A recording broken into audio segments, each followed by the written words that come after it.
தோளும் துகிலும் குழையும் சுருள்தோடும் பால்வெள்ளை நீரும் பசும் சாந்தும் பைங்கிளியும் சூளமும் தொக்கவளையும் உடைத்தொன்மை கோலமே நோக்கி குளிர்ந்து ஊதாய் கோத்தும்பி. உலகத் தமிழ் உறவுகள் அனைவருக்கும் உயராய்வு மற்றும் வேல் அலைவரிசை சார்பாக என் அன்பான வணக்கத்தை தெரிவித்துக் கொள்கின்றேன். இன்று நமது அலைவரிசையில் மனதை நெகிழ வைக்கக்கூடிய ஒரு அரங்கம் நிகழ இருக்கிறது. ஆம் மாணவர்களே, திருநங்கையர் அரங்கம். உலகத்தமிழ் மாணவர்களே, திருநங்கையரின் உலகங்களை திரும்பி பாருங்கள். இவர்களும் நம் உடன் பிறந்த சகோதர சகோதரிகளே என்பதை மறந்துவிட வேண்டாம். கொஞ்சம் சிந்திப்போம். இவர்கள் சந்திக்கக்கூடிய வாழ்வியல் சூழல்கள், எதிர்கொள்ளும் பிரச்சனைகள், ஆனாலும் விடாமுயற்சியால் அவர்கள் அடையக்கூடிய வெற்றிகள், இவற்றை அவர்கள் வாயிலாகவே நாம் தெரிந்து கொள்ள ஏற்பட்ட ஒரு தாக்கத்தின் விளைவாகவே இந்த அரங்கம் நிகழ இருக்கிறது. அன்பு மாணவர்களே, கடந்த ஒரு வாரமாகவே இவர்களோடு நான் உரையாடி இருக்கிறேன். ஆச்சரியமான பல செய்திகளை அறிந்து வியந்துத்தான் போனேன். அவர்களின் சுறுசுறுப்பு, கல்வி அறிவு, தமிழ் மேல் உள்ள ஆர்வம், மாணவர்கள் மீது அவர்கள் கொண்ட அக்கறை, இவற்றை கண்டு அசந்தே போனேன். மாணவ செல்வங்களே, இந்நிகழ்ச்சிக்கு பிறகு அவர்களை பற்றிய உங்களுடைய பார்வையும் மாறும் என நம்புகின்றேன். இந்நிகழ்ச்சியில் உரை நிகழ்த்திய திருநங்கைகள் சகோதரி சிவானி, சகோதரி பாரதி கண்ணம்மா, தன் உணர்வுகளை பகிர்ந்து கொண்ட சகோதரி அவந்திகா,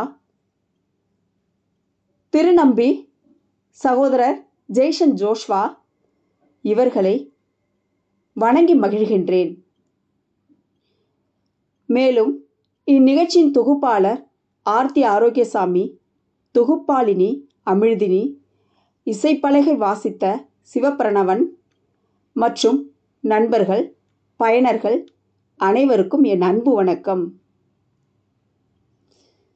உலகத்தமிழ் மாணவர்களே, நீங்கள் எளிதில் சந்திக்க முடியாத மிக முக்கியமான பிரபலங்களை உங்கள் முன் நிறுத்தியிருக்கிறேன்.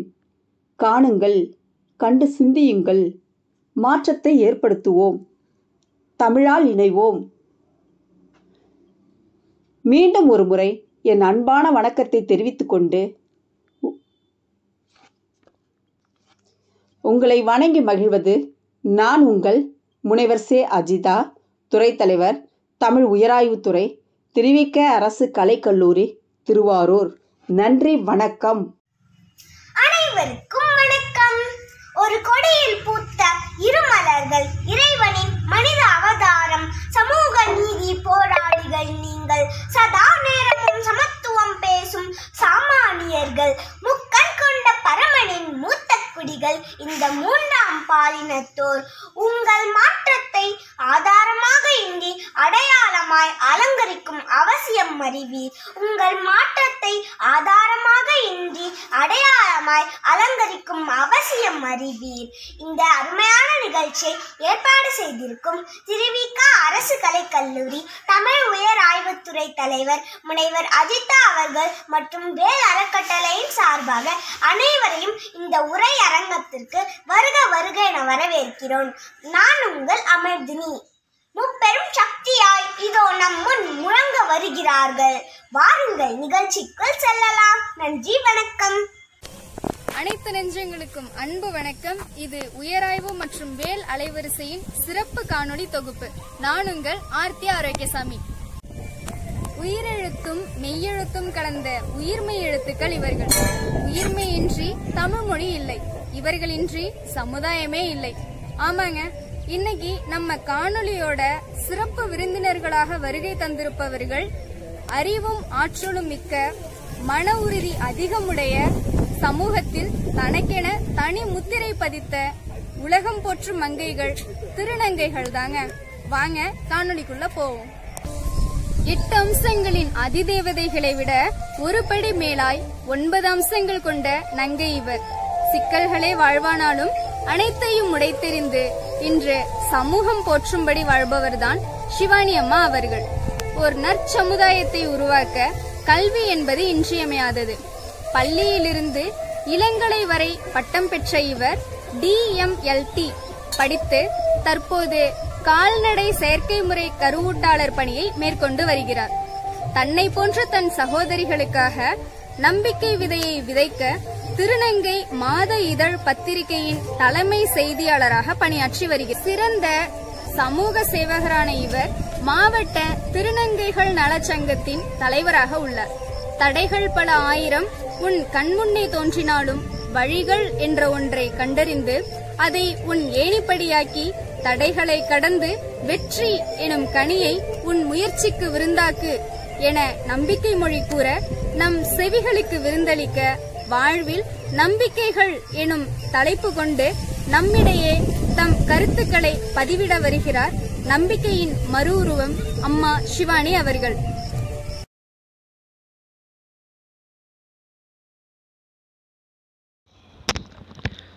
அனைவருக்கும் இனியதொரு வணக்கம். உங்கள் அன்பு சகோதரி திருநங்கை ஆர் சிவானி, புதுக்கோட்டையிலிருந்து திருநங்கை மாத இதழ் பத்திரிகையின் சீஃப் ரிப்போர்ட்டராக நான் இருக்கிறேன். ப்ளஸ் புதுக்கோட்டை மாவட்ட திருநங்கைகள் நலச்சங்கத்தின் தலைவராக இருக்கிறேன். அதே சமயம் செயற்கை முறை கருவூட்டலாளர், அதாவது கால்நடைத்துறையில் கன்சல்டிபைடாக நான் ஒர்க் பண்ணிகிட்ருக்கேன்.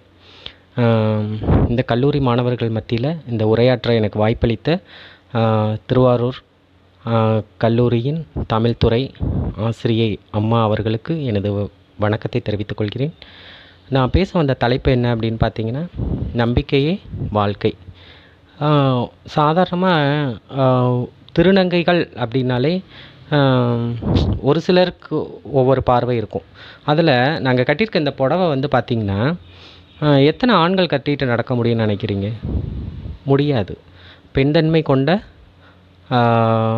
மனமுள்ளவர்கள் மட்டுமே தன்னை திருநங்கை என அடையாளப்படுத்தி தன் உடை மாற்ற தன்னோட அடையாளத்தை சொல்லவும் உரிமையும் தைரியமும் இருக்குது. சமுதாயத்தில் எத்தனையோ தடைகளை தாண்டி நாங்கள் வளர்ந்துருக்கோம். அதில் வளர்ந்துருக்கவங்க குறிப்பிட்டு சொல்லணும் அப்படின்னா, நீங்கள் கூகுளில் பாருங்கள். கல்கி சுப்பிரமணியம், ரேவதி, பிரியாபாபு, பாரதி கண்ணம்மா, இப்போ எஸ்ஐ செலெக்ஷன் ஆகிருக்கக்கூடிய பிரித்திகா யாஷினி, கான்ஸ்டபிளாக செலெக்ஷன் ஆகிருக்காங்க 3 பேர். அதுபோல் ரீசெண்டாக இப்போ ஒரு எஸ்ஐ சொப்னா டிஎன்பிசி எக்ஸாமில் பாஸ் பண்ணியிருக்காங்க. இதுபோல் நிறைய திருநங்கைகள் வந்து தமிழக அரசாங்கத்தினால் ஒரு ஜிஓ கொடுத்து பணியாற்றமுல எல்லாருமே தமிழக அரசாங்கத்தை எதிர்த்தும் நீதிமன்றத்தில் வழக்கு பதிஞ்சும் ஒவ்வொருத்தவங்களும் வெற்றி அடைஞ்சிருக்காங்க, முயற்சி எடுத்திருக்காங்க, தன்னம்பிக்கையோடு செயல்பட்டிருக்காங்க. அதனால தான் இன்றைக்கி தடம் பதிச்சிருக்காங்க. அது மாதிரி மாணவர்களாகிய நீங்கள் தன்னம்பிக்கையோடு இருங்க. எந்த ஒரு செயலாக இருக்கட்டும், படிப்பாக இருக்கட்டும், தொழிலாக இருக்கட்டும், சாதனையாக இருக்கட்டும், ஆராய்ச்சியாக இருக்கட்டும், முயற்சியாக இருக்கட்டும், பிஸ்னஸாக இருக்கட்டும், எதுவாக இருந்தாலும் எதுலையும் துவளாதீங்க. தோல்வியை கண்டு பயப்படாதீங்க. தன்னம்பிக்கையோடு இருங்க. உதாரணத்துக்கு எங்களை போன்ற அக்காக்களை பற்றி நீங்கள் நினச்சிக்கோங்க. மனசுக்குள்ளே எப்படி இவங்களாம் வாழ்கிறாங்கன்னு யோசிங்க. எத்தனை சமுதாயங்களை கேலி கிண்டல் அவமானம் இதையும் தாண்டி நாங்களும் இந்த பூமியில் வாழ்ந்துட்டுருக்கோம். எங்களோட சாதனைகளையும் தடம் பதிச்சிட்ருக்கோம். இதை பற்றி நீங்கள் எங்களை பற்றி சிந்திங்க. நிறைய யூடியூப்பில் பாருங்கள். தன்னம்பிக்கையோடு எந்த ஒரு செயலையும் நீங்கள் செய்யுங்க. கண்டிப்பாக உங்களோட வாழ்க்கையில் நீங்கள் வெற்றி பெறுவீர்கள் அப்படின்னு இந்த மாணவர்கள் மத்தியில் நிறையா டீன் ஏஜ், இந்த ஏஜில் வந்து ஜாலியாக இருக்கணும், காலேஜ் டைமை வந்து என்ஜாய் பண்ணணும் அப்படின்னு இருக்கும். கண்டிப்பாக பண்ணுங்க, அதுவும் தேவை வாழ்க்கையில். அதே சமயம் உங்களோட படிப்புலையும் கவனம் செலுத்துங்க. உங்கள் பெற்றோர்களை பற்றி சிந்தியுங்கள். பெற்றோர்கள் கஷ்டப்பட்டு உங்களை படிக்க வைக்கிறாங்க. அந்த பெற்றோர்களுக்கு நல்ல பெயரை வாங்கி கொடுங்க. அந்த பெற்றோர்களுக்கு நல்லா நீங்கள் பணி செஞ்சு கடைசி வரைக்கும் அவங்கள காப்பாற்றுங்க. அவங்கள வாழ்க்கையில் மகிழ்ச்சியாக வச்சுக்கோங்க. உங்களோட படிப்பு மட்டும் இல்லை, படிப்பில் தோல்வியுற்றவர்கள் வாழ்க்கையில் மிக உச்சிக்கு போயிருக்காங்க. அரசியலாக போகலாம், பிஸ்னஸில் போகலாம், இது மாதிரி ஆராய்ச்சியில் போகலாம், கட்டுரை கவிஞராக போகலாம், நடிகராக போகலாம். இதுபோல் பல துறைகள் இருக்குது. நீங்கள் சாதனை செய்யணும், சாதிக்கணும், அந்த ஒரு குறிக்கோள். நீங்கள் எந்த துறையை வேணாலும் எடுத்துக்கோங்க. கண்டிப்பாக தாங்கள் வெற்றியடைய உங்களுக்கு நம்பிக்கை தேவை. அந்த நம்பிக்கையை உங்கள் மனசுக்குள்ளே நீங்கள் விதைங்க. அந்த விதை நாளைக்கு விருட்சமாகும். இந்த திருநங்கை சகோதரி மாணவர்கள் மத்தியில் நான் பேசுகிறது ரொம்ப ஷார்ட்டாக தான் பேசுகிறேன். அடுத்த முறை எனக்கு வாய்ப்பளிக்கும் போது நான் மிக விவரமாகவும் வேறு ஒரு தலைப்புலையும் கண்டிப்பாக உங்கள் மத்தியில் நான் பேச வருவேன். இன்றைக்கி கால நேரம், என்னோடய சூழ்நிலைகள் தகுந்து இப்போ பேசிகிட்ருக்கேன். நிறைய வாழ்க்கையில் முன்னேறணும் அப்படிங்கிற இதை பற்றி நீங்கள் சிந்திங்கள். அன்பு சகோதரிகளான திருநங்கைகளை பற்றி யோசிங்க. யூடியூப்பில் ஆராய்ச்சி செஞ்சு பாருங்கள், சர்ச் பண்ணி. நீங்கள் வாழ்க்கையில் முன்னேறணும் அப்படிங்கிறது என்னை போன்ற திருநங்கைகள் அனைவருக்கும். ஏன் அப்படின்னா, நீங்கள் தான் எங்களை ஆதரிக்கிறீங்க தங்கங்களை. நீங்கள் வந்து மாணவர்கள், அக்கா, சகோதரி அப்படின்னு ஒரு அன்பு பாசமாக எங்கள்கிட்ட பேசும்போது எங்களுக்கு மனசெல்லாம் அவ்வளோ ஒரு பூரிப்பாக இருக்கும். அப்படிங்கிற வளரும் சமுதாயமான நீங்கள் உங்களோட வாழ்க்கையிலையும் வெற்றி பெறணும். ஏன்னா எங்களுக்கு நீங்கள் வந்து சப்போர்ட்டாக இருக்கிறீங்க பாருங்கள். அதனால் நான் சொல்கிறேன், உங்கள் மேலே ரொம்ப அக்கறை வச்சுருக்கேன். நீங்கள் உங்களோட கல்லூரி மாணவர்களை மட்டும் இல்லை, ஒட்டுமொத்த தமிழகம், ஒட்டுமொத்த இந்தியாவிலையும் இருக்கக்கூடிய மாணவ செல்வங்கள் அதிகமாக படிக்க, ஆராய்ச்சி செய்யுங்க, உங்கள் வாழ்க்கையில் முன்னேறுங்க. இந்தியா தன்னால் வல்லரசாகும். அப்துல் கலாம் ஐயா சும்மாவா சொல்லியிருக்காரு? வல்லரசு ஆகணும்னா இளைஞர்கள் கையில் இருக்குன்னு. அவரோட பொன்மொழிகளை மனசில் பதிங்க, நிறையா படிங்க, சாதனை செய்யுங்க. உங்களோட துறையை நீங்கள் உங்கள் உரிமை, உங்கள் விருப்பம், உங்கள் துறையை நீங்கள் தேர்ந்தெடுங்க. வாழ்க்கையில் வெற்றி பெறுங்க கண்ணுகளே. திருநங்கையான அக்காவோட வாழ்த்துக்கள் அனைத்து மாணவர்களுக்கும். நம்பிக்கையே வெற்றியின் அடையாளம். ஒரு விதையை மனசுக்குள்ளே விதைங்க, அது மரமாக வளரும், முன்னேற்றம் அடைவோம், நம்பிக்கையோடு வாழ்வோம், நம்பிக்கையோடு செயல்படுவோம், நம்பிக்கையோடு எந்த காரியத்தையும் எடுப்போம். பல முறை தோல்வி பெற்றாலும் 10வது முறையாவது வெற்றி பெறுவோம். அதில் கிடைக்கக்கூடிய சந்தோஷம் எதுலேயும் இல்லை. அதனால் மனசுக்குள்ளே முழுக்க முழுக்க முழுக்க முழுக்க நம்பிக்கையோடு இருங்க. சரியா? எந்த ஒரு காரியத்தை செஞ்சாலும் அதை நெகட்டிவ் தாட்டை எடுக்காதீங்க. பாசிட்டிவாக திங்க் பண்ணுங்கள். அது கண்டிப்பாக உங்களுக்கு பாசிட்டிவாகவே வரும் அப்படிங்கிறது என்னோட கருத்தாக சொல்லி அன்பு சகோதரி உங்களிடமிருந்து விடைபெறுகிறேன். நன்றி, வணக்கம். வன்மையும் மென்மையும் ஒரு சேர கொண்டு மனவெளியாவையும் மென்முறுவலில் மறைத்து உலகம் போற்றும்படி தன்னம்பிக்கையின் தவப்புதல்வியாய் வாழ்பவர்தான் அம்மா பாரதி கண்ணம்மா அவர்கள். மானமும் அறிவும் மனிதருக்கு அழகு என்ற பெரியாரின் பகுத்தறிவும், அநீதிக்கு எதிரே குரல் எழுப்பும் தைரியம் பெற்ற பாரதியின் புதுமையும் ஒருங்கே பெற்றவர். தமிழ்தாய் வசிக்கும் மதுரை மாநகரை சேர்ந்த இவர் தமிழ்நாடு செய்தித்துறையினர் யூனியன் சங்கத்தின் செயற்குழு உறுப்பினராக உள்ளார். கருணை உள்ளவும் சேவைகள் பல செய்யும் எண்ணமும் பெற்ற இவர் பாரதி கண்ணம்மா அறக்கட்டளையின் வழியாக பலரது வாழ்வில் ஒளியேற்றி வைத்திருக்கிறார். சமத்துவம், சகோதரத்துவம் அடிப்படையிலான சுதந்திரத்தை பெறும் நோக்கம் கொண்ட அம்மா பாரதி கண்ணம்மா அவர்கள் சாதனை பெண் என விருதும் பெற்றுள்ளார். சாதிகள் இல்லையடி பாப்பா, குல தாழ்ச்சி உயர்ச்சி சொல்லல் பாவம் எனும் பாரதியின் வரிகளுக்கு ஏற்ப சாதிகள் மட்டும் எங்களுக்கு இல்லை என்ற தலைப்பில் மாற்று எண்ணம் கொண்டு மாற்றம் விளைவிக்க வருகிறார் அம்மா பாரதி கண்ணம்மா அவர்கள்.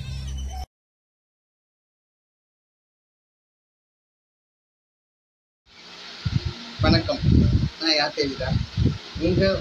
உங்க பாரதி கண்ணம்மா, திருநங்கை டாக்டர் பாரதி கண்ணம்மா.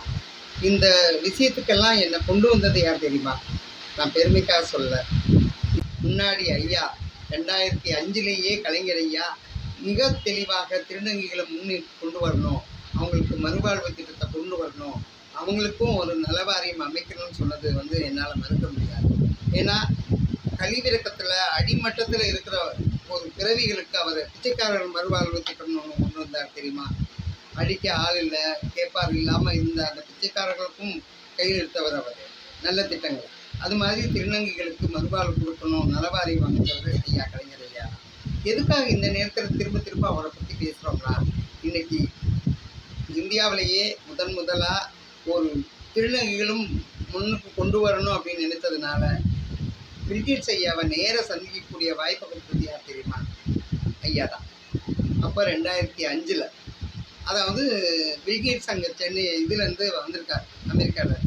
இங்கே வரும்போது நான் வந்து பாலியல் தொழில் செய்த பெண்கள், அப்புறம் இடம் விட்டு இடம்பெயரும் ட்ரக் டிரைவர்ஸு, இவங்களுக்கெல்லாம் HIV பாதிப்பு அதிகமாக இருக்குது, அவங்களுக்கு ஏதாவது ஃபண்டு எய்ட் பண்ணணும்னு அவர் இங்கே வந்தார் இந்தியாவுக்கு. அப்போது நான் வந்து Tamil Nadu AIDS initiative doctor Lakshmi Bai அவர்களுடைய பீடியாக இருக்கும்போது நான் வந்து அங்கே ஒர்க் பண்ணிட்டு இருந்தேன். ஏன் மேடம் எல்லாருமே தொழில் செய்யும் பெண்கள், பாலியல் தொழில் செய்கிற பெண்கள், ட்ரக் டிரைவர்ஸு இந்த மாதிரியே கொடுக்குறாங்க, ஏன் எங்களுக்கும் ரிஸ்க், ஹை ரிஸ்க் இருக்கு இல்லையா, எங்களையே முன்னிலைப்படுத்தக்கூடாதுன்னு கேட்டதோட விளைவு இவர் அப்பா கலைஞர் ஐயா இருந்தப்போ எங்கள் திருநங்கை ஒருத்தவங்க ரெப்ரசன்ட் பண்ணுறேன்றாங்க அப்படின்னதும் என்னை தேர்ந்தெடுத்து கலைஞர் ஐயா டெல்லியில் இருந்த பில்கேட்ஸை பார்க்க அனுமதி கொடுத்தாரு. அதனுடைய விளைவு ஒரே செக்கில் ஒரு 55 கோடி கொடுத்தார். அதாவது 5 வருஷத்து ப்ராஜெக்டை எங்களுக்கு தாய் அமைப்புக்கு கொடுத்தது வந்து எதனால் நடந்தது? கலைஞர் ஐயானால தான். அந்த பெருமையெல்லாம் டாக்டர் லட்சுமி பாய், டாக்டர் விஜயராமன் அவங்களுக்கு போகும். ஏன்னா என்ன, ஐயோ இதை போய் 9 போய் அனுப்ப வேண்டாமே அப்படின்னு நினச்சிருந்தா, ஒரு நிமிஷம் சிந்திட்டு இருந்தால் நான் போயிருக்க முடியாது. நல்ல மனிதர்கள் மத்தியில் வாழ்ந்ததுனால என்னை சிறப்புக்க வச்சது பெரிய மனிதர்கள் தான். அங்கே எங்கள் பிடி லட்சுமி பாய் மேடம், அப்புறம் அவர் ஆப்ரஹாம் சார் எல்லாருமே சேர்ந்து என்னை அனுப்புனாங்க. அப்போது ஒரு நல்ல அனுபவம், அது உங்களுக்கு சொல்லிக்கிறேன். ஏன்னா திருநங்கையாலே முடியுது, ஏன் நம்மளால் முடியாதுன்னு நீங்கள் எல்லாரும் வெளியே வரணும், இந்த நாட்டுக்கு எதையாவது செய்யணும், சாதிக்கணுங்கிற எண்ணத்தை தூண்டுறதுக்கு தான் இந்த கட்டுரையை நான் சொல்கிறேன். திடீர்னு நான் இங்கேருந்து டெல்லியில் அனுப்பிட்டாங்க. நான் அங்கே போய் இறங்குறேன். இறங்கினவங்கள்ட்ட ஒரே மாதிரி யூனிஃபார்ம் ஒரு 20 பேர்கள் வருஷம் நிற்கிறாங்க, பொக்கையோட நிற்கிறாங்க. சரி, அவருக்கும் பெரிய விஐபிக்கு நிற்கிறாங்க போல இருக்கிறேன். நான் பாட்டுக்கு இறங்கி அந்த லாபியை விட்டு இறங்குறேன். உடனே I think you are Bharathi Kannamma அப்படின்னு கேட்டதும், yes you are coming from Thai. Yes sir. உடனே அந்த பொக்கே என் கையில் கொடுக்குறாங்க. Why you are giving such a bouquet for me, you are giving only for me அப்படின்னு கேட்டேன். ஆமாம் மேடம். அதில் ஒருத்தர் நல்லா தமிழ் பேசினாங்க. நீங்கள் பில்கேட்ஸ் ஐயா வரவங்களை நல்லபடியாக வரவேற்று கூட்டிகிட்டு வரணும், ஏர்போர்ட்டில் இருக்குன்னு எங்களை அனுப்பிட்டாங்க. So that we came here. நீங்கள் கட்டாயம் உங்களை நாங்கள் இதுக்கு போகிற வரைக்கும் உங்களை கொண்டு வந்து லாபியில் அங்கே லாஞ்சில் 7 ஸ்டார் ஹோட்டல் அப்போ இறங்குற வரைக்கும் நாங்கள் உங்களை கூப்பிட்டு போனாங்க. உடனே அந்த டெம்போ ட்ராவல் ஏறி உட்காந்தேன். அப்போது ஏறி உட்காந்தப்போ அதில் ஒரு மெயினான PA, madam how many minutes you are going to talk with Bilkis sir அப்படின்னாங்க. I think at least ½ an hour அப்படின்னு. ஐயோ அவ்வளோ டைம்லாம் கொடுக்க முடியாது மேடம், பில்கேஸ் தெரியும் உங்களுக்கு எவ்வளோ பிஸியானவர், only we are allotting 4 minutes தான். நீங்கள் 4 நிமிஷத்தை ஒரு புல்லட்டின் பாயிண்ட்ஸாக அவர்கிட்ட கொடுத்துட்டீங்கன்னா நாங்கள் அதுக்கு என்ன பண்ண முடியும்னு கேட்டேன். நான் இங்கேருந்து சென்னையிலேருந்து வந்ததுக்கே எப்படியாவது ஃபண்டு எய்டு வேணுங்கிறதுக்காக கேட்டேன். அது 4 நிமிஷத்தில் எப்படி சொல்ல முடியும்? சரி பரவாயில்ல, I be trying my best of level அப்படின்னு சொல்லிட்டேன். போய்கிட்டே இருக்கும்போது நான் உடனே நான் எழுதிட்டு வந்த பாயிண்ட்டை பார்த்தீங்கன்னா கிட்டத்தட்ட ஒரு நாள் பேசலாம், அந்த அளவுக்கு பேச முடியாது இல்லையா, பில்கேட்ஸ் கிட்ட பேச போகிறோம். உடனே அந்த புல்லட்டின் பாயிண்ட்ஸ் எல்லாம் எடுத்துட்டு நேராக வந்ததும் கரெக்டாக அந்த 7 ஸ்டார் ஹோட்டலில் இறங்குனதும் அப்படி ஒரு ராஜ மரியாதை என்னை வரவேற்கும், ரெட் கார்பெட் வரவேற்புன்னு சொல்லுவாங்களே அந்த மாதிரி நான் உள்ளே போகிறேன். அப்போ எனக்கு புலனாங்கில் அடைஞ்சிட்டேன். என்ன நேர்ந்தது, என்ன உண்மையிலேயே உண்மைதானா அப்படின்னு என் கையையே கிள்ளி பார்த்துட்டேன். நேராக உள்ளே கூப்பிட்டு போனாங்க. அந்த இதில் அழகாக பில்கேட்ஸும் அவங்க பெலிண்டா பில்கேட்ஸ் அவங்க ஒய்ஃப் உட்காந்துருக்காங்க சாதாரண இதில். ஐ திங்க் யூ ஆர் பாரதிக்கண்ணம்மா அப்படின்றாரு. பில்கேட்ஸ் சொல்கிறாரு. எனக்கு அப்படியே தூக்கி வாரி போட்டுச்சு. உடனே வக்கம் சிட் வித் மீ அப்படின்றாரு. எனக்கு ஆச்சரியம் தாங்கலை. உடனே why you came, what purpose you are asking the fund for transgender people அப்படின்னு சொன்னோம். நானும் அவருக்கு பேசிக்கிட்டே இருக்கேன், பதில் சொல்கிறேன், அவருக்கு புரிகிற மாதிரி இங்கிலீஷ்லேயே பேசுகிறேன். அப்போ வந்து கரெக்டாக 4 நிமிஷத்தை தாண்டிடுச்சு. எல்லாம் பியும் ஓடி வராங்க. 4 நிமிஷம் தான் கொடுத்தாங்கன்னு. அப்படியே கை இந்த பக்கம் நிப்பாட்டுறாரு, இந்த பக்கம் 4 பேர் வராங்க நிப்பாட்டுறாரு. கண்டினியூஸாக எங்களோட கான்வர்சேஷன் போயிட்டே இருக்குது. அதுக்கு மொத்தம் எத்தனை நிமிஷம் பேசியிருக்கேன் தெரியுமா? 22 நிமிஷம் பேசியிருக்கேன் கண்டினியூஸாக. அவர் அப்படியே லயிச்சு போயிட்டார். போயிட்டதுக்கப்புறம் ஓகே நம்ம கொடுக்குறது சரிதான் அப்படின்னு சொன்னதும் தாயை விட்டுட்டு எனக்கு இம்மீடியட்டாக ஃபண்டு கொடுத்தாங்க. அப்போ எனக்கு உண்மையிலே நினச்சிக்கிட்டேன், நம்ம பிறந்தது வீண் இல்லை, திருநங்கையாக பிறக்கிறதுக்கு இன்னொரு ஜென்மம் எடுத்தாலும் நான் புண்ணியம் பண்ணியிருக்கணும் அப்படின்னு நினச்சிட்டு அவருக்கு தேங்க்ஸ் சொல்லிட்டு உடனே எனக்கு கொண்டு வந்து ஃப்ளைட்டில் ஏற்றி விட்டு திரும்ப இமீடியட்லி ஐடி சென்னை வந்துட்டேன். இது எனக்கு கிடைச்ச மிகப்பெரிய சவால். நான் நிறைவேற்றி காட்டுறேன். நானே நிறைவேற்றி காட்டும்போது ஆண்கள் பெண்கள் எவ்வளோ பெரிய திறமைசாலிகள் நீங்கள் தெரியுமா? அதுவும் தமிழகத்தில் இருக்கிற ஆண்களும் பெண்களும் மிகப்பெரிய திறமைசாலிகள். அதனால் நீங்கள் நினச்சா முடியாது எதுவுமே இல்லை ஐயா, நிச்சயமாக சாதிக்க முடியும். ஐயா சாலமன் பாப்பையா தான் என்னோட குரு. அவருக்கு சொல்கிற மாதிரி சொல்கிறேன், செய்வோம்ல அப்படின்னு சொல்லுவார் இல்லையா, அது மாதிரி அவர் கொடுத்த வாழ்க்கையில் இப்போ வாழ்ந்துக்கிட்டு இருக்கேன். நிச்சயமாக சாதிக்க முடியும். நீங்களும் இறங்கி வாருங்கள். இந்த வந்தோம் வாழ்ந்தோம் இறந்தோம்னு கண்கோடு வந்தான் வாழ்ந்தான் சாதித்தான் போகணும். நம்ம கருவறையில் நம்ம கல்லறை கூட நம்ம பேசணும் எல்லாருக்கூடையும். நன்றி, வணக்கம். மாற்று எண்ணம் கொண்டு மாற்றங்களை விளைவிப்பவர், எண்ணற்ற பல சமூக சேவைகள் புரிந்து வருபவர், என்றும் நேர்மறை எண்ணங்களுடன் வாழ்ந்து தனக்கென தனி முத்திரையை இச்சமூகத்தில் பதித்தவர்தான் ஐயா ஜெய்சன் ஜோஸ்வா அவர்கள். இளங்கலை வரலாறு வரை பட்டப்படிப்பு படித்த இவர் தற்போது மதுரையில் பணிபுரிந்து வருகிறார். தான் அடைந்த இந்த உயர் நிலையை தன்னை போன்றவர்களும் பெற வேண்டும் என்பதில் மாற்று கருத்து இல்லாதவர். திருநம்பிகளின் வாழ்வியல் பிரச்சனைகளை கருத்தில் கொண்டு அவரது கருத்துக்களாலும் ஒரு நேர்காணல் வழியாகவும் நம்மிடையே பகிர வருகிறார். வாருங்கள் கேட்போம். வணக்கம். நான் மதுரையிலேருந்து திருநம்பி ஜெய்சன் ஜோஷுவா. என்னுடைய வாழ்க்கையில் நான் நிறைய விஷயங்களை பார்த்துட்டு வந்துட்டுருக்கிறேன். திருநம்பி ஆகிய ஒவ்வொரு சமூகத்தில் இருக்கிற ஒவ்வொருத்தரும் என்னென்ன கஷ்டங்கள் படுறாங்க, என்னென்ன பாடுகள் படுறாங்கன்றதையும் ரியாலிட்டியாக என்னுடைய வாழ்க்கையில் நான் பார்த்துட்ருக்கிறேன். ஃபஸ்ட்டு என்னுடைய டீன் ஏஜில் இந்த திருநம்பி நான் ஒரு ஆணாக உணரப்படுறேன் அப்படின்ற ஒரு விஷயம் என் வாழ்க்கையில் நடைபெற்றது 15 வயசில். இந்த 13 வயசுலேருந்து 15 வயசு வரைக்குமே ஒரு ரேண்டமாக என்ன நடக்குதுன்னே தெரியாமல் ஏதோ ஒரு மாற்றம் நடக்குது நம்ம உடம்புல அப்படின்றது மட்டும் தெரிஞ்சிட்டு இருந்தது. 15வது வயசில் நல்லா தெரிஞ்சிருச்சு நான் ஒரு பையனாக தான் வாழ விருப்பப்படுறேன் அப்படின்றது. ஒரு ஆண் மேலே எனக்கு ஒரு ஈர்ப்பு இல்லை, ஒரு பெண் மேலே தான் ஈர்ப்பு இருந்தது. பசங்க பண்ணக்கூடிய எல்லா சேட்டைகளையும் பண்ணுவேன். பொண்ணுங்க போடக்கூடிய ட்ரெஸ்ஸு போடுறதோ இல்லை வளையல் போடுறதோ அந்த மாதிரி எந்த ஒரு காஸ்மெட்டிக்ஸும் யூஸ் பண்ணுறாங்க இருந்தேன். அப்போ என்னாச்சுன்னா என் குடும்பத்தில் இதை பார்த்துட்டு இந்த பொண்ணு ஏன் இப்படி இருக்குது அப்படின்னு சைக்காட்டிஸ்டெல்லாம் கூப்பிட்டு போனாங்க. கூப்பிட்டு போய் நிறைய சைக்காட்டிஸ்ட்டை நிறையா வல்கராலாம் கேட்டாங்க. ஆனால் இதையும் கடந்து போவோம், நம்மளுக்கும் ஒரு உலகம் இருக்குது அப்படின்னு சொல்லிட்டு கொஞ்சம் கொஞ்சமாக என்னுடைய மனசை தேர்த்திக்கிட்டு வாழ்க்கையில் கடந்து வந்துக்கிட்டு இருக்கிறப்பயே கொஞ்சம் என் ஃபேமிலியை விட்டு வெளில வர்றதுக்கான சூழலுக்கு நான் தகுதியாகிட்டேன். என் ஃபேமிலியை விட்டு நான் வெளியில் வந்த உடனேயுமே இந்த சமுதாயத்தில் எந்த மாதிரி நம்ம போய் வாழ போகிறோம், எந்த மாதிரி கஷ்டப்பட போகிறோம் அப்படின்றதெல்லாம் யோசித்து ரொம்ப பயந்தேன். எங்களுக்கு ஃபஸ்ட்டு கேட்டிங்கன்னா ஒரு பார்த்த உடனேயுமே என்ன ஒரு பொண்ணு ஒரு பையன் மாதிரி இருக்குது அப்படின்ற மாதிரி ஒரு பிஹேவியர் தான் எல்லாமே பார்ப்பாங்க. இது ஒரு கொண்டி மாடு அப்படி தான் பேசுவாங்க.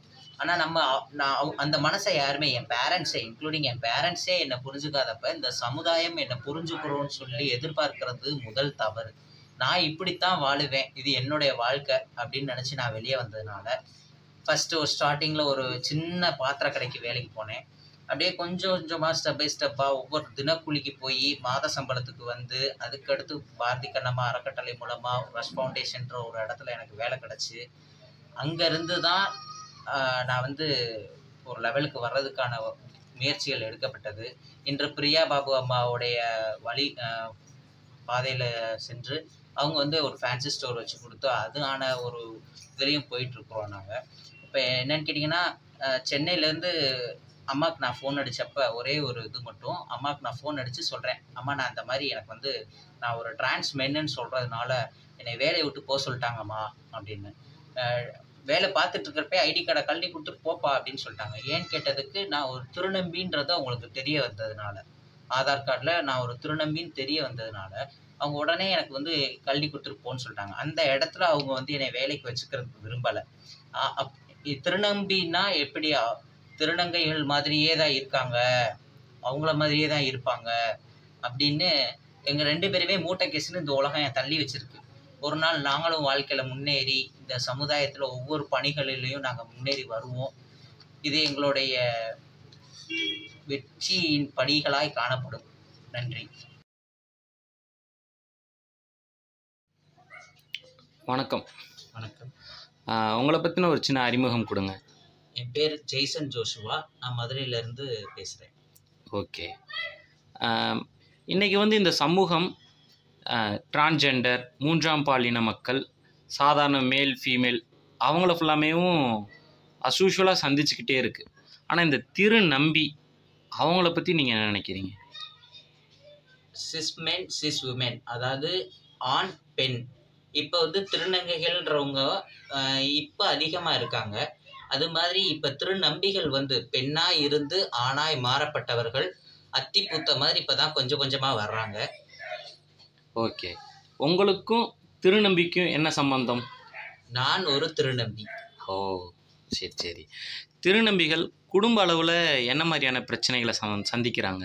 குடும்பம் வந்து ஏற்றுக்கொள்ளாத ஒரு சூழ்நிலையில் தான் அவங்க பிரச்சனையே. குடும்பம் ஏற்றுக்கிட்டு தான் பொண்ணு வந்து ஒரு பையனாக மாறி இருக்கான் அப்படின்றத அந்த குடும்பம் ஏற்றுக்குச்சுன்னா சமுதாயத்தில் அவங்களுக்கு எந்த ஒரு பாதிப்புமே இருக்காது. ஏற்றுக்காத பட்சத்தில் தான் ஒரு பெண்ணாக இருந்து ஆணாய் மாறக்கூடிய ஒரு திருநம்பி படும் அவதி பெரும்பாடாக இருக்குது. நீங்கள் எப்போ உங்களை வந்துட்டு ஒரு ஆண் மாதிரி உணர்ந்துக்கிட்டீங்க? அதுக்கப்புறம் உங்கள் குடும்பம் வந்து என்ன மாதிரியான பிரச்சனைகளை வந்துட்டு கொண்டு வந்தாங்க? அதை எப்படி ஃபேஸ் பண்ணீங்க நீங்கள்? நான் ஒரு 13 வயதுலேருந்து 15 வயது, அது வந்து எனக்கு ஒரு ரேண்டமாகவே இருந்தது. இப்படி நான் ஒரு கேமில் ரொம்ப இன்ட்ரெஸ்டடாக இருக்கிறதுனால அதுதான் காரணம் அப்படின்னு நான் நினச்சிக்கிட்டேன். ஆனால் வந்து ஒரு 15 வயசுல இருந்தே ஒரு ஆண் மேலே ஒரு ஈர்ப்பு இல்லை, ஒரு பெண் மேலே தான் என்னோட ஈர்ப்பு ஃபுல்லாக இருந்தது. இதை என் குடும்பம் வந்து பைத்தியம் அப்படி இப்படின்லாம் நினச்சி நிறைய விஷயங்கள் வந்து பண்ணாங்க. என் குடும்பத்தில் வந்து அக்செப்ட் பண்ணிக்காமல் ஒரு பெண் ஒரு பெண்ணாக தான் இருக்கணும் அப்படின்னு சொல்லி ரொம்ப வலியுறுத்துறாங்க. அந்த கோட்பாடு எனக்கு பிடிக்கலை. நான் ஒரு ஆணாய் உணரப்பட்டதுனால நான் வீட்டை விட்டு வெளியே வந்துட்டேன். வீட்டை விட்டு வெளில வந்ததும் இந்த ஃபினான்ஸ், என்னென்னா பணம் தான் எல்லாத்துக்கும் அடிப்படையான பெரிய விஷயமா இருக்குது. நீங்கள் எப்படி இந்த சமூகத்தில் அதை எப்படி உங்களை தனியாளாக நிலைநாட்டிக்க என்னென்ன பிரச்சனைகள் வந்துச்சு, அதெல்லாம் எப்படி சமாளிச்சிங்க? என்ன மாதிரி அதை பற்றி கொஞ்சம் சொல்லுங்களேன். என்னுடைய 2019 என்னுடைய ஃபேமிலியை விட்டு நான் வெளியே வந்தேன். வெளியே வந்ததும் சர்ஜரி பண்ணுறதுக்கு அதுக்கெலாம் கொஞ்சம் நான் முன்னாடியே பொண்ணாக இருக்கும் பொழுதே, என்னுடைய பொன் உடையில் இருக்கும் பொழுதே என்னுடைய பண தேவைகளை கொஞ்சம் ஒதுக்கி வச்சுக்கிட்டேன். 2019 வீட்டை விட்டு வெளியே வந்ததும் ஃபஸ்ட்டு எனக்கு வந்து மார்பக சிகிச்சைகள் முடிஞ்ச உடனேயுமே என்னுடைய ஆதார் கார்டு சேஞ்சஸ் எதுவுமே இல்லாததுனால ஒரு பாத்திரக்கடையில் போய் சம்பட்டி அடிக்கிற வேலை பார்த்தேன். தினக்கூலியிலேருந்து படிப்படியாக முன்னேறி வந்தேன். ஓ, அப்போ வந்து நீங்கள் வந்துட்டு முன்னாடியே வந்து இந்த சிகிச்சைகளுக்கெல்லாம் பணம் தேவைப்படும்னு ஒதுக்கிக்கிட்டீங்க. அப்போ இதுக்கு ஏன்னா இன்றைக்கி வந்து பார்த்தோன்னா இன்றையளவும் வந்து பார்த்தோன்னா சில பேர் வந்து இந்த மாதிரியான பண தேவைகளை ஒதுக்கிக்கணும் அந்த மாதிரியான ஐடியாலஜிக்குள்ளே இல்லாமல் டக்குன்னு சமூகத்துக்குள்ளே வந்த பின்னாடி அவங்க வந்து இந்த சர்ஜரி இந்த மாதிரியான விஷயங்களுக்கு பெரிய அளவில் பணத்தளவுக்கு இது பண்ணுறாங்க. பொருளாதார ரீதியாக அவங்க ரொம்ப கஷ்டப்படுவாங்க. அவங்க எல்லாருமே வந்து சர்ஜரி பண்ணிக்கணும் அப்படின்றது கட்டாயம் கிடையாது. நான் ஆனா உணர்ந்துக்கிட்டு நான் என்னுடைய உடம்பை கிரிக்காம நான் வாழ்றேன்றவங்களும் இருக்காங்க. எனக்கு அந்த உறுப்புகள் பிடிக்காத காரணத்தினால நான் அதை எடுத்துக்கக்கூடிய சூழ்நிலைக்கு நான் வந்துட்டேன். ஓகே. இப்போ வந்து என்னென்னா இதில் வந்து நீங்கள் வந்து உங்களுக்கு ஒரு பெரிய பொருளாதாரம் வந்து இங்கனக்குள்ளே செலவாகிருக்கு. இதுக்கு அரசாங்கம் வந்து என்ன மாதிரி பண்ணணும், இல்லை என்ன மாதிரி பண்ணிக்கிட்டு இருக்காங்கன்ற எதுவும் ஐடியாஸ் இருக்கு? இப்போ ஃப்ரீ சர்ஜரின்னு சொல்லி நம்ம மதுரையிலே கொண்டு வந்திருக்காங்க.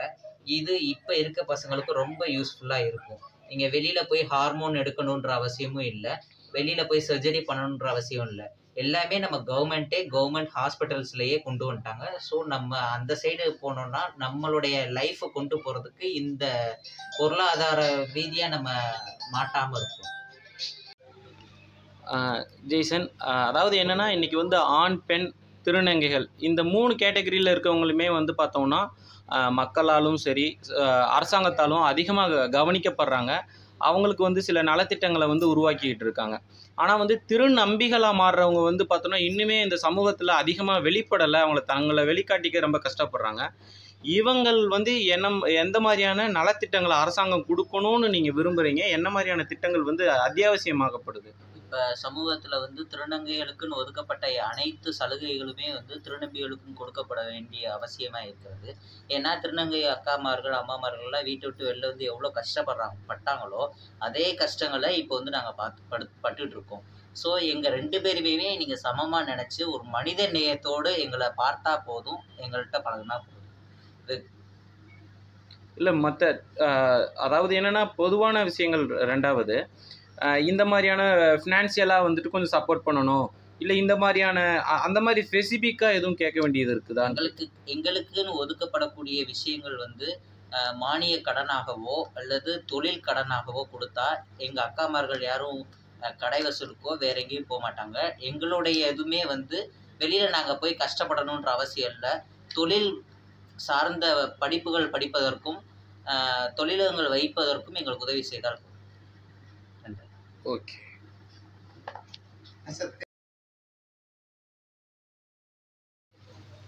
வணக்கம். உங்களை பற்றி கொஞ்சம் நீங்களே உங்களை அறிமுகப்படுத்திக்கங்க. நீங்கள்? என்னோட நேம் வந்து Avantika. I am completed BE civil engineering. நான் ஃபேமிலியை விட்டு வெளியில் வந்துட்டேன். இப்போ தான் டிஜியாக மாறி இருக்கிறேன். கேளுங்க வேறு. என்னென்னா இன்றைக்கி வந்து சமூகத்தில் வந்து பார்த்தோன்னா டிரான்ஜெண்டர்ஸ், அதாவது ஒரு ஆணாக இருந்து பெண்ணாக மாறுறவங்களுக்கு வந்து பார்த்தோன்னா ஒரு வெல்ஃபேரோ ஒரு ஸ்கீம்ஸோ கவர்மெண்ட்டோ இந்த சமுதாயமோ எல்லாத்துக்கும் தெரியப்பட்டவங்களாக இருக்காங்க. ஆனால் இந்த திருநம்பிகள் ஒரு பெண்ணாக இருந்து ஆணாக மாறுறவங்க வந்துட்டு தெரியப்படாத ஒருத்தவங்களாக இருக்காங்க. அவங்களுக்கு நீங்கள் ஒரு திருநங்கையாக என்ன மாதிரியான விஷயங்களை வந்துட்டு செய்யணும், என்ன மாதிரி இந்த சமூகம் இருக்கணும், என்ன மாதிரி இந்த அரசாங்கம் இருக்கணும் அப்படின்னு நீங்கள் எதிர்பார்க்குறீங்க?